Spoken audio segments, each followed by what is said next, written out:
여러분 반갑습니다. 사무엘하 말씀 묵상 시간입니다. 우리의 삶에서 결코 기뻐할 수 없는 승리가 있습니다. 어떤 경우가 있습니까? 집안 싸움입니다.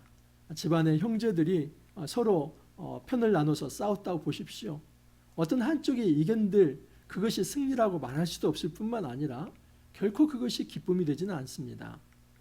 교회 공동체 내에서의 갈등과 싸움, 어떤 한쪽의 우세에서 좀 이긴 것처럼 보인다고 보십시오. 또 절대적 승리는 있지도 않습니다. 여러분, 그것이 어떻게 기쁨이 되고 또 그것이 어떻게 환호성을 이제 칠만한 일이 되겠습니까? 절대 그럴 수 없습니다. 왜냐하면 서로에게 이미 깊은 아픔과 또 상처를 남겨놓았기 때문입니다. 민족 안에서의 동족 상잔의 비극, 우리 한국 같은 경우는 여러분 1950년 6.25가 발발했지요. 72년이 지났습니다. 현재는 종전 상태가 아니라 휴전 상태입니다. 언제든 다시 전쟁이 일어날 수 있는 이 전쟁의 불씨가 아직 남아있다는 의미입니다. 우리 함께 기도해야만 합니다. 다시는 이 땅에 전쟁이 일어나지 않도록 남이든 북이든 비핵화가 실현되도록 평화체제가 이 한반도에 이루어지도록 우리 한국교회가 나서서 기도해야만 합니다. 어떤 이들 정말 막말하는 사람들이 있습니다. 선제 타격을 해서라도 북한 괴뢰 정권을 무너뜨려야 한다. 여러분, 어떻게 일방적으로 타격하고 끝날 수 있습니까? 일단 전쟁이 발발하면 남이든 북이든 초토화되는 것입니다. 남 역시도 여러분 그냥 60년대로 내려간다고 생각하시면 됩니다. 그리고 우리가 막강한 화력을 가지고 북한을 친다고 보십시오. 그 북한의 무고한 피가 흘려졌을 때 여러분 그 무고한 피가 나중에 복수의 씨들이 되는 겁니다. 그것이 아픔이 되고 상처가 되고 또 다른 갈등의 씨가 되어서 나중에 또 복수 혈전이 되는 것입니다. 우리가 72년 전에 그 아픔을 이미 겪었기 때문에 다시는 이 땅에 전쟁이 발발하면 안 됩니다. 한 번 더 전쟁이 발발하면 여러분 역사를 돌이킬 수 없을 만큼의 깊은 상처를 서로에게 안겨주기 때문입니다. 여러분 정말 누가 이긴들 결코 기뻐할 수 없는 승리가 있습니다. 이처럼 동족 상잔의 비극이 되든 공동체 내에서의 싸움이 되든 집안 싸움이 되든 정말 같은 편끼리 있다가 서로 싸우는 것은 누가 이긴들 그것이 정말 기쁨이 되지 않습니다. 지금 오늘 말씀 사무엘하 18장 19절에서 33절 말씀인데 이제 오늘 이 말씀은 다윗이 승전보를 받는 장면입니다. 여러분 다윗이 누구하고 싸웠습니까? 아들 압살롬하고 싸우지요. 압살롬은 죽었습니다. 여러분 지금 아직은 다윗이 이 승전보를 듣지 못했습니다. 정말 이 승전보를 듣고 다윗이 여러분 기뻐합니까? 자기 아들이 죽었다고 해서 기뻐합니까? 그것이 아니라 대성통곡을 하며 그냥 낙심이 되어서 무력하게 무너집니다. 이것이 이 동족 상잔의 비극이고 아픔입니다. 자, 이렇게 정말 기뻐할 수 없는 전쟁인데 이 승전보를 아주 앞다퉈서 경쟁하면서 서로 전하려고 하는 사람들이 있습니다. 사독의 아들 아히마아스가 그런 사람 중에 하나입니다. 한번 보십시오. 사독의 아들 아히마아스가 이르되 청하건대 내가 빨리 왕에게 가서 여호와께 왕의 원수 갚아주신 소식을 전하게 하소서. 아주 젊은 친구죠. 이 사독의 아들 아히마아스. 이 사독의 아들 아히마아스와 아비아달 아들 요나단이 얼마나 여러분 중요한 역할을 했습니까?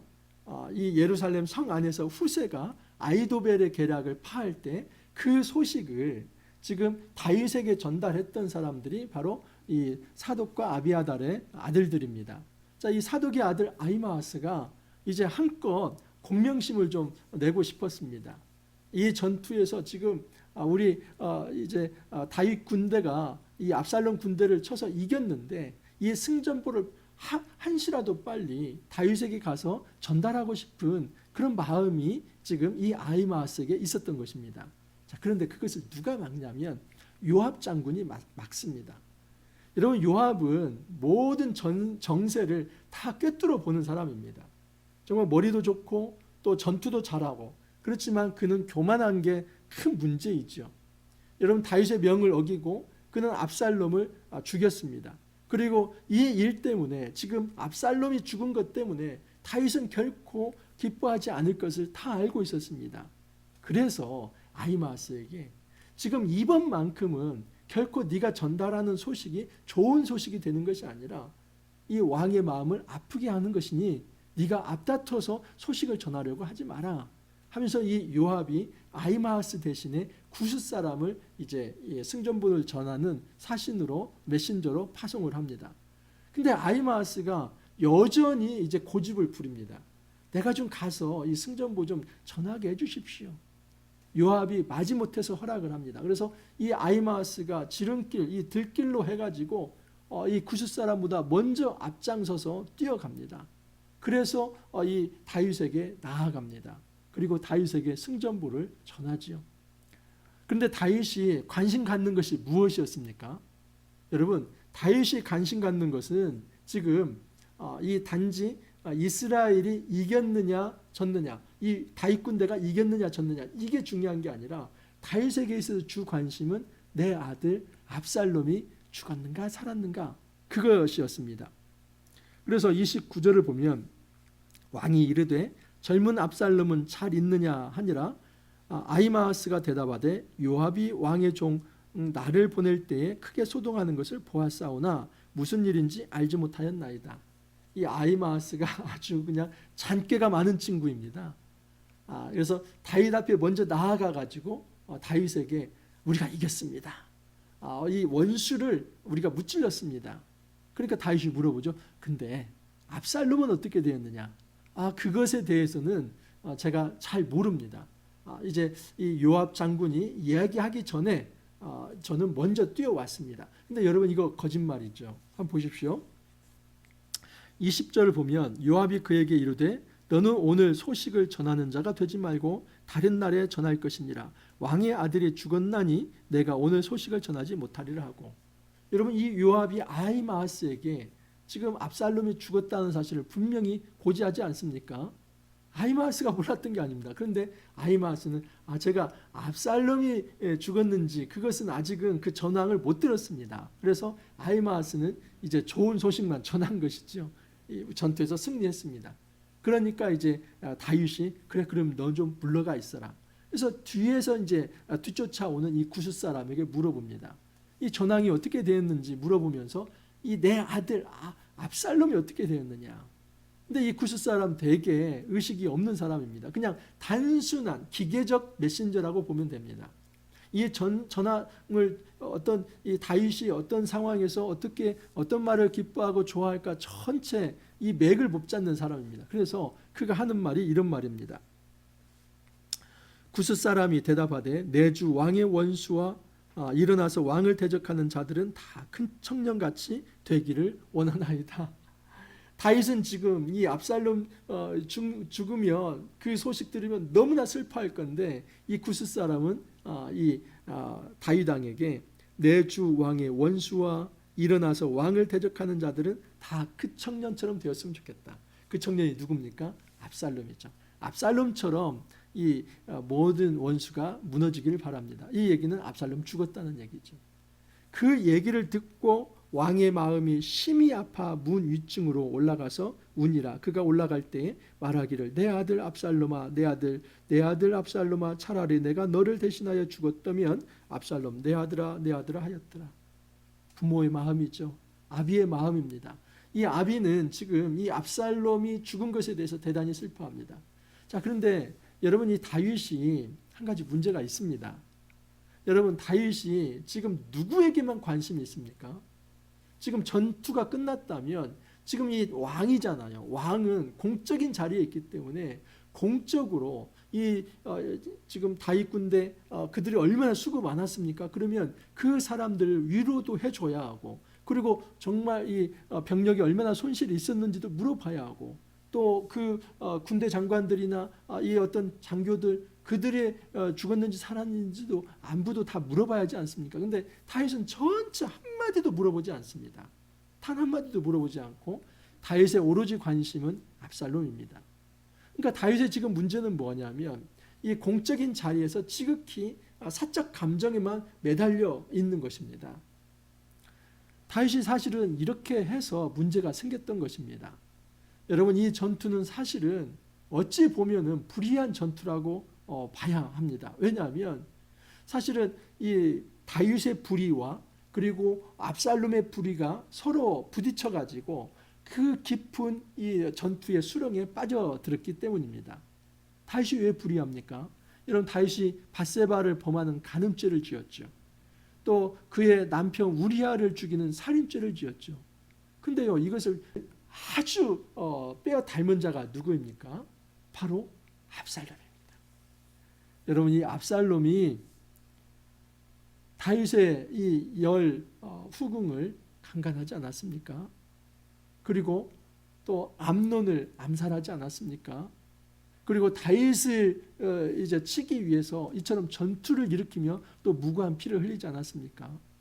그렇기 때문에 처음 다윗이 씨를 뿌린 거고 그 자녀가 정말 그 악의 씨를 이어받아서 이제 서로 부딪힌 것입니다. 그렇기 때문에 불의한 씨에 의해서 또 불의한 어떤 이제 그 결과가 서로 맞부딪혀서 만난 싸움이기 때문에 이 싸움은 불의한 싸움입니다. 근데 중요한 사실은 여러분, 하나님께서는 이 불의한 싸움 속에서도 모든 것을 제자리로 돌려놓고 계시다 하는 사실입니다. 우리 하나님은 지금 다윗을 징벌하시는 겁니다. 1차적으로는. 여러분, 지금 처음에 밧세바를 범했을 때 또 그의 남편 우리아를 죽였을 때 그때 이제 나단을 통해서 말씀을 듣지 않습니까? 이 집안에 칼이 끊어지지 않을 것이다. 그리고 이제 밧세바가 낳은 그 아이는 죽게 될 것이다.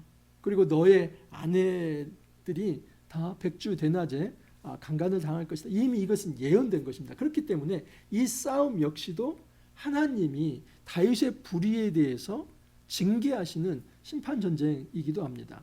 그러면 다윗만 문제가 있습니까? 아니죠. 압살롬은 다윗보다도 훨씬 배나 더 문제가 많았습니다.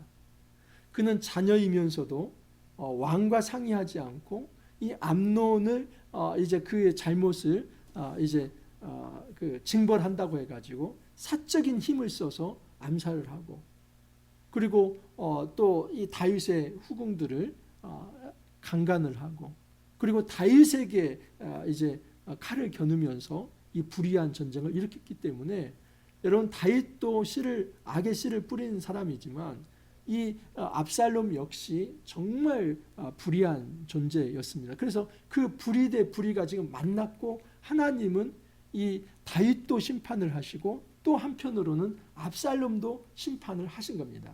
근데 다윗에게는 하나님께서 사무엘하 7장 11절에 13절에 있는 그 나단 신탁, 다윗 언약을 통해서 지금 다윗은 지키시면서 이 압살롬의 불의를 하나님께서 제대로 심판하셨다라고 볼 수 있습니다. 하나님은 여러분, 다윗이 죄를 지었을 때 하나님 앞에 회개하죠. 그래서 다윗은 이처럼 징계를 통해서 다시 왕의 자리로 돌아가게 하고, 그리고 압살롬은 회개한 적이 한 번도 없습니다. 끝까지 교만했던 사람입니다. 그래서 하나님은 그 압살롬을 완전히 이제는 이제 사형시킴으로써 그의 어떤 심판을 실행을 하시는 겁니다. 그래서 이 전투는 사실은 하나님의 공의가 이루어지는 전쟁입니다.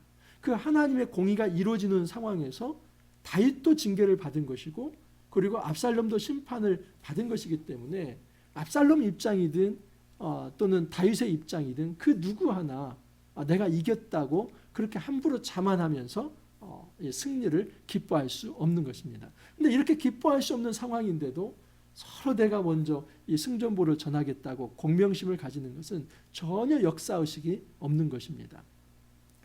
여러분, 우리가 이 땅을 살아가면서 꼭 역사의식을 갖기를 바랍니다. 이 성경을 단지 개인주의적으로만 나에게 유익이 되는 말씀, 또 나에게 기쁨이 되는 말씀, 나에게 행복을 가져다주는 말씀, 이렇게만 생각할 것이 아니라 이 말씀은 공공성을 가지고 있습니다. 하나님 나라 역사를 움직이는 것이 이 말씀이기 때문에 단지 내 개인 하나가 아니라 하나님 나라라고 하는 이 공공성을 가지고 있고 그 역사의식, 이 기독교적 역사의식이 없다면 우리는 말씀을 제대로 이해하지 못하는 것입니다. 특별히 우리가 이 한반도에 살고 있습니다. 남과 북이 72년 여러분 전쟁을 하면서 여전히 분단된 상황 가운데 있습니다. 우리가 개인의 안녕을 위해서도 기도해야 하고 공동체의 안위를 위해서도 기도해야 하지만 이 땅의 평화를 위해서 기도해야만 합니다. 이 역사의식을 가지고 살아가야만 합니다. 누가 이긴들 이것은 복음이 될 수 없고 좋은 소식이 될 수 없습니다. 우리 하나님께서 남이든 북이든 정말 하나님께서 심판하시고 징계하신 그 과정에 72년을 오게 된 것입니다. 그러므로 우리는 회개하면서 정말 하나님 앞에서 긍휼을 구하면서 주 앞에 나아가야지 교만하게 우리가 가지고 있는 힘으로 적을 괴멸하자는 이런 어떤 힘의 논리를 가지고 나아간다면 정말 소망이 없습니다. 여러분 우리가 이 하나님의 심판 전쟁 앞에 기뻐할 게 아니라 자성하기를 바랍니다. 우리 스스로를 잘 돌아보고 성찰하기를 바랍니다. 그래서 더욱 하나님 앞에 겸손하게 엎드려서 오히려 정말 하나님 앞에 이제 긍휼을 구하며 은혜를 구하는 자가 될지언정 우리의 교만을 앞세워서 공명심을 앞세우는 그런 우를 범하지 않기를 간절히 소망합니다. 함께 기도합니다. 주님 감사합니다. 저희들에게 귀한 말씀 주시고 이 말씀으로 힘을 얻을 수 있도록 주님 이끌어 주시니 감사합니다. 다윗과 압살롬의 싸움은 누가 이긴들 기쁨이 되지 못하는 그런 전투였습니다. 주님 이 한국에도 남과 북이 72년 싸우고 아직도 갈라져 있는 상황입니다. 주님 이 민족의 이 동족 상잔의 비극이 속히 끝날 수 있도록 평화의 영을 하나님 내려 주옵소서. 주님 우리의 삶 속에서 가족과 공동체의 어떤 갈등과 아픔이 있다면 그것을 속히 씻어내고 다시는 싸움이 아니라 서로 화해하면서 서로에게 평화를 주면서 서로에게 안식과 자유를 주는 정말 그런 귀한 관계로 회복될 수 있도록 은혜를 더하여 주옵소서. 주님 감사하옵고 예수님 이름으로 기도하옵나이다. 아멘. 아침 저녁으로 많이 춥습니다. 여러분 건강관리 잘 하시고 또 오늘 하루도 주 안에서 평안을 누리시고 내일 또 찾아뵙도록 하겠습니다. 감사합니다.